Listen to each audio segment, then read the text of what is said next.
بزرگوں جوانوں، آج کی محفل یہ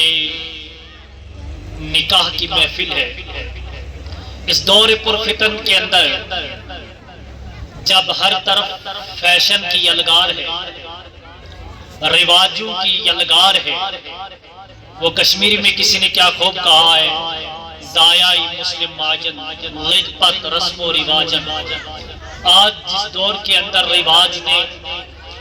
ہمارے گلے پہ یہاں تک ہاتھ ڈالا ہے کہ ہم رواجوں سے اپنے گریبان کو چھڑا نہیں سکتے۔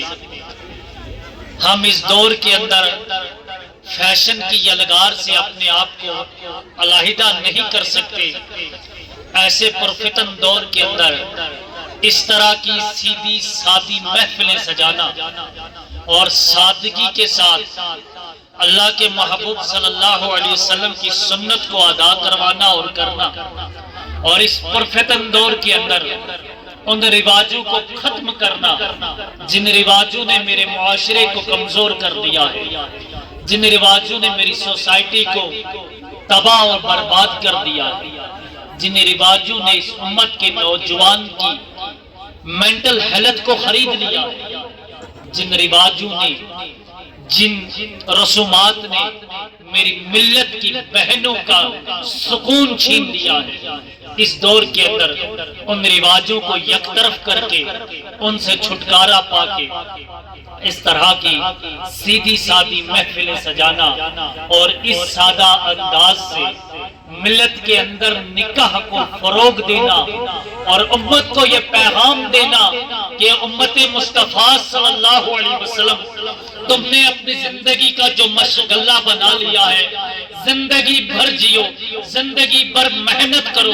مشقت کرو، اپنی رات اور دن کو ایک کر دو۔ لیکن جوانوں بزرگوں، پھر کیا کیا جاتا ہے؟ میں اپنے کشمیر کے سماج کی بات کروں تو زندگی بھر ایک بزرگ محنت کرتا ہے، ایک والد محنت کرتا ہے، مزدوری کرتا ہے، وہ جاب کرتا ہے، وہ جہاں بھی ہو وہ محنت کر کے جو کچھ پنجی کماتا ہے، جو کچھ دولت کماتا ہے، جو کچھ اس کی تجوری میں جمع ہوتا ہے، پھر وہ زیادہ سے زیادہ انہیں دو کاموں میں صرف کر دیتا ہے۔ اول عمارت کی تعمیر میں، گھر کی تعمیر میں، ایک اچھا اور بہترین مکان بنانے میں، اور دوم اپنے بچوں کی شادی۔ جبکہ سنت مصطفیٰ صلی اللہ علیہ وسلم کی شادی جو ہے یہ بہت آسان ہے۔ میرے محبوب صلی اللہ علیہ وسلم کے دور رحمت میں ایک عورت میرے محبوب کے پاس آئی اور کہنے لگی، محبوب صلی اللہ علیہ وسلم میں آپ سے نکاح کرنا چاہتی ہوں۔ میرے محبوب کو ضرورت نہ تھی، میرے محبوب چپ ہو گئے۔ بیچ میں سے ایک صحابی اٹھے، کہنے لگے، یا رسول اللہ صلی اللہ علیہ وسلم اگر آپ کو ان کی ضرورت نہیں ہے تو میں ان کے لیے ان کے ساتھ نکاح کرنے کو تیار ہوں۔ میرے محبوب نے پوچھا، کہا آپ کے پاس ہے کیا ان کو دینے کے لیے مہر میں؟ فرمایا، محبوب میرے پاس کچھ نہیں ہے۔ میرے محبوب نے پوچھا، کہا کیا کوئی ایک چادر ہے جو انہیں مہر میں دے دو گے؟ فرمایا، محبوب میرے پاس ایک ہی چادر ہے، وہ اگر ان کو دوں تو اپنا جسم برہنہ ہو جائے گا، اگر خود پہن کے رکھوں تو ان کو کچھ نہیں دے سکتا۔ میرے محبوب نے پوچھا، کچھ قرآن یاد ہے؟ فرمایا، ہاں محبوب صلی اللہ علیہ وسلم مجھے قرآن کی چند سورہ یا چند آیتیں یاد ہیں۔ میرے محبوب نے فرمایا، وہ آیتیں اسے سکھا دینا، مہر میں وہ آیتیں اسے یاد کروا دینا، وہ صورتیں اسے یاد کروا دینا، قرآن کی وہ آیتیں اسے یاد کروا دینا، وہی تیرا مہر ہے۔ میرے محبوب نے ان کا نکاح کروا دیا۔ اسلام نے نکاح کو اتنا آسان رکھا تھا، لیکن میری سوسائٹی نے اور میرے سماج نے نکاح کو اتنا کریٹیکل بنا دیا ہے، اتنا مشکل بنا دیا ہے۔ ایک باپ اپنی بچے کی شادی کروانے سے پہلے 1000 بار سوچتا ہے کہ میں اس سال شادی کرواؤں کہ نہ۔ ایک والد اپنے بچے کی شادی کروانے سے پہلے 1000 بار سوچتا ہے کہ میں اپنے بچے کی شادی کرواؤں کہ نہ کرواؤں، میں محلے والوں کو کیسے بلاؤں، میں رشتہ داروں کو کیسے دعوت دوں، میں ان کی خیر خواہی کیسے کروں، میں ان کی میزبانی کیسے کروں، میں بچی کو کس ناز و نخرے سے گھر سے نکالوں، میں بچے کو کس طریقے کی گاڑی میں بٹھا کے دلہن کے گھر بھیجوں۔ باپ ان چیزوں کی سوچ و فکر کے اندر اپنی زندگی ضائع کر دیتا ہے۔ پھر ہوتا کیا ہے؟ ہوتا وہی ہے جو میرا معاشرہ جانتا ہے۔ آج بھی میری جموں کشمیر کے اندر 45% اسلام کی بچیاں ایسی ہیں جن کی عمریں اس عمر اس حد سے گزر چکی ہے کہ ان کی نکاح کی عمریں گزر گئی ہیں، وہ آج بھی انتظار میں ہے کوئی آئے ہمارے گھر اور ہم بھی دلہن کا جوڑا پہنے، ہمارے ہاتھوں میں مہندی سجائی جائے، ہم بھی دلہن کا جوڑا پہن کے اپنے والد کے گھر سے نکلے اور کسی کی شریک حیات بن کے اس کے ساتھ اپنی زندگی گزارے۔ لیکن میرے معاشرے کے اندر جو بدعنوانی پھیلی ہوئی ہے، میرے معاشرے کے اندر جو رسومات پھیلی ہوئی ہے، جو بد رسومات اور بد رواج ہے، یہ ان بچیوں کو اپنے گھر سے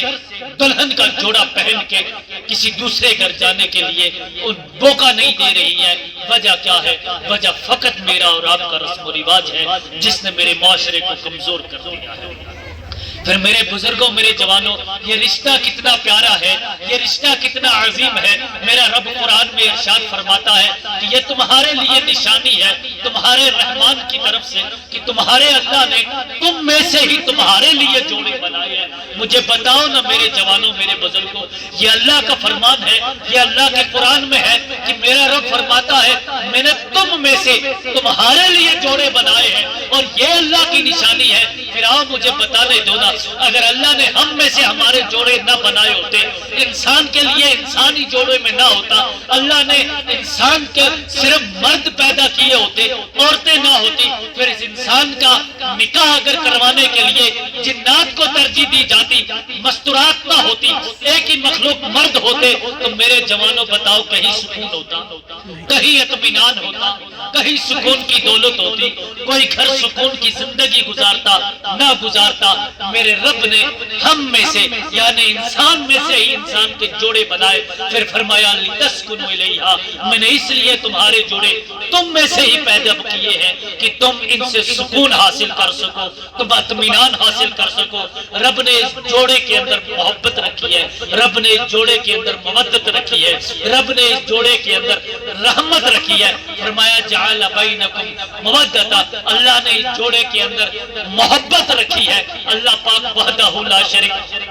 نے جو یہ جوڑا مرد و عورت کا نکاح اور ازواجی زندگی کا بنایا ہے، میرے جوانوں، یہ اگر کسی چیز پہ منحصر ہے، یہ فقط محبت پہ منحصر ہے۔ میرے رحمان نے قرآن میں ارشاد فرمایا یہ جوڑے تم میں سے تمہارے لیے بنائے تاکہ تم ایک دوسرے سے سکون حاصل کر سکو، اور پھر تمہارے جوڑے کے اندر اور اس رشتے کے اندر تمہارے رحمان نے محبت ڈال دی اور رحمت ڈال دی۔ اگر محبت میرا رحمان نہ ڈالتا تو یہ جوڑا کتنا تباہ ہو جاتا، اس رشتے میں کتنی دراڑیں پیدا ہوتی۔ حالانہ کہ اللہ نے اس جوڑے کے اندر، اس رشتے کے اندر محبت کو رکھا ہے، رحمت کو رکھا ہے، پھر بھی کتنے فساد ہیں، پھر بھی کتنے فتنے ہیں، پھر بھی کتنے لڑائیاں ہیں، کتنے جھگڑے ہیں۔ ہر روز کہیں نہ کہیں سے بری خبر آتی ہے جوڑے کے بارے میں، اس رشتے کے بارے میں، کب کہاں کون سا رشتہ ٹوٹ جائے۔ یہ نازک رشتہ ہوتا ہے، بڑا کمزور، بڑا نازک رشتہ ہوتا ہے۔ اس کی بنیاد فقط اور فقط محبت پہ ہے۔ اگر تم انہیں دولت میں کھینچنا چاہو گے، اگر تم اس رشتے کو دولت میں ناپنا چاہو گے، اگر تم اس رشتے کو دولت کے اندر تولنا چاہو گے، تو میرے ملت کے جوانوں، میری ملت کی بہنوں، خاص کر میں اپنی ان بہنوں سے مخاطب رہوں گا جن کا آج نکاح ہے، اگر اس رشتے کو دولت میں تولا جایا جائے گا، اگر اس رشتے کو دولت اور پیسوں میں تولنے لگ گئے تو یہ رشتہ برقرار نہیں رہ سکتا، اس کا میعاد زیادہ نہیں ہو سکتا، اس کا میعاد زیادہ نہیں گزر سکتا، یہ دن بہ دن کمزور ہوتا جائے گا۔ اس رشتے کی بنیاد فقط محبت پہ رکھی گئی ہے۔ آپ جتنی محبت سے اس رشتے کو نبھاؤ گے، آپ جتنی عزت سے اس رشتے کو نبھاؤ گے، آپ جتنے پیار سے اس رشتے کو نبھاؤ گے، یہ رشتہ اتنا نبھے گا، یہ اتنا خوبصورت ہوگا، یہ اتنا ہی پیارا ہو جائے گا۔ میرے آمنہ، میرے محبوب آمنہ کے لال احمد مختار پیارے محمد مصطفیٰ صلی اللہ تعالی علیہ وسلم کا اتنا پیارا رشتہ تھا۔ ام عائشہ صدیقہ طیبہ طاہرہ رضی اللہ تعالیٰ عنہ سے کہ میرے محبوب نے جب اس دنیا سے پردہ فرمایا ظاہری طور، جب اس دنیا سے میرے محبوب نے اپنی ظاہری آنکھوں کو بند کر کے عقبہ کو ترجیح دی میرے محبوب نے، یعنی جب میرے محبوب اس دنیا سے پردہ فرما کے آخرت کی طرف اپنا سفر باندھا تو میرے محبوب کا سر ناظرین اس وقت بھی امی عائشہ صدیقہ طیبہ طاہرہ رضی اللہ تعالیٰ عنہ کی جولی مبارک کے اندر تو میں تھا، یعنی میرے محبوب کا سر اس وقت بھی اپنی اہلیہ کی جولی میں تھا۔ یہ اتنا پیارا رشتہ ہے، اگر اس کو پیار سے نبھاؤ گے، اگر اس کو محبت سے نبھاؤ گے، اگر اس کو آپ پیار اور محبت کے رنگ سے نبھانا چاہو گے، یہ تا حیات نبھے گا، یہ خوبصورت ہو جائے گا۔ اگر آپ مغربی طرز کی طرف جاؤ گے، اگر آپ مغربی رہن سہن کی طرف چلے جاؤ گے، آپ کو شادی کے ہر چوتھے دن بعد نہیں، ہر 10ویں دن بعد ہی آپ اگر ڈیمانڈ کرنے لگ جاؤ گے، میری ملت کی بہنیں اگر ڈیمانڈ کرنے لگ جائیں گی، انہیں گھر الگ چاہیے ہوگا، انہیں نظام الگ چاہیے ہوگا، تو پھر یہ رشتہ برقرار نہیں رہ پائے گا، یہ رشتہ نہیں چل پائے گا آگے، اس رشتے کی میعاد زیادہ نہیں ہوگی، یہ رشتہ کمزور ہوتا جائے گا۔ دولت تو ماں باپ کے رشتے کو کمزور کر دیتی ہے، دولت تو باپ بچے کے رشتے کو کمزور کر دیتی ہے، دولت تو بھائی کو بھائی کا دشمن بنا دیتی ہے۔ پھر وہ ڈیمانڈ آپ کی وہ جو آپ رکھیں گے اپنے پارٹنر کے سامنے 4 دن کے بعد، اگر وہ پوری نہیں کر پایا، اگر وہ اسے لے کے نہیں آ پایا، تو وہ میرے جوانوں میرے بزرگوں یہ رشتہ کمزور ہو جائے گا۔ لیکن اگر محبت اور پیار سے آپ اپنے ازدواجی زندگی کو نبھاؤ گے، میں یقین سے کہتا ہوں آپ ڈیمانڈ کر کے جو چیز اپنے شوہر سے یا اپنے پارٹنر سے منوانا چاہو گے، اس سے لینا چاہو گے، وہ زندگی بھر نہیں دے پائے گا۔ لیکن اگر محبت اور پیار سے آپ اسے کہو گے کہ ایک تشبیہ دی جاتی ہے نا کہ آسمان سے تارے توڑ کے لیا، لا تو کوئی نہیں سکتا، لیکن تشبیہ کے طور پہ میں بتانا چاہوں گا، اگر محبت اور پیار کے ساتھ آپ اپنے پارٹنر سے آسمان سے تارے بھی توڑوانا چاہو گے، وہ توڑ کے لے آئے گا۔ لیکن اگر محبت اور عزت کے بغیر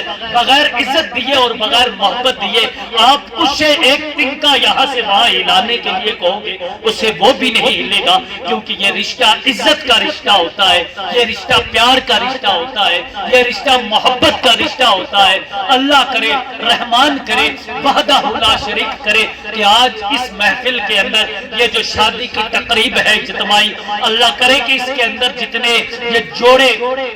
نکاح کی زندگی میں بدلنے جا رہے ہیں، ازدواجی زندگی اختیار کرنے جا رہے ہیں، اللہ کرے کہ یہ رشتے آگے اپنی زندگی کے اندر محبت اور پیار اور عزت کے رشتے رہیں، ہمیشہ قائم و دائم رہیں۔ اللہ ان رشتوں کے اندر محبت پیدا فرمائے۔